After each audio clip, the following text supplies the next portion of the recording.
অকালপক্বতা।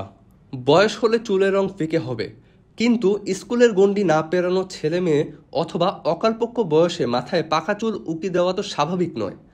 আর সে লক্ষণ দেখা দিতে শুরু করলে অভিভাবকদের কপালে চিন্তার ভাঁজ পড়ারই কথা। সম্প্রতি এক গবেষণায় উঠে এসেছে এর কারণ ও প্রতিকার। শতকরা ৯৫% ক্ষেত্রে চুলে পাক ধরার বিষয়টি যদি জিনগত হয়, বাকি ৫% হয় শারীরিক কারণে বা শরীরে পর্যাপ্ত ভিটামিন ও খনিজের অভাবে। কিন্তু ইদানিং বিষয়টি এতই স্বাভাবিক হয়ে গিয়েছে, বাবা মায়েরা কঠিন সত্যটি হজম করতে শিখে গিয়েছেন। সন্তানের তো বটেই, তার বন্ধুবান্ধবদের মাথায়ও পাকা চুল দেখা দিয়েছে।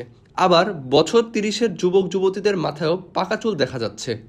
চিকিৎসকরা বলছেন এই সমস্যা অনেকটাই জিনগত, তবে শারীরিক নানা কারণে কিন্তু চুলে পাক ধরতে পারে।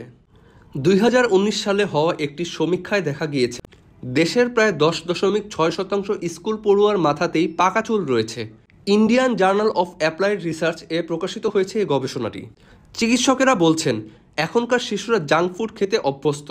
অনেক সময় তাদের রোজকার ডায়েটে পর্যাপ্ত পরিমাণে সবুজ শাকপাতা থাকে না, যার ফলে শরীরে অ্যান্টিঅক্সিডেন্টের অভাব হয়। এর থেকেই অল্প বয়সে চুল পেকে যেতে পারে। আধুনিক জীবনের অপরিহার্য অঙ্গ স্ট্রেস, এর ফলে শরীরে আয়রন, ম্যাঙ্গানিজ, প্যান্টোথেনিক অ্যাসিডের অভাব হতে পারে, যার কারণে চুলে অকালপক্বতা দেখা যেতে পারে। এছাড়াও লিভারের ধারাবাহিক সমস্যা থাকলেও কম বয়সে চুল পেকে যায়, তাই সেক্ষেত্রে লিভারের পরীক্ষা নিরীক্ষা করা জরুরি।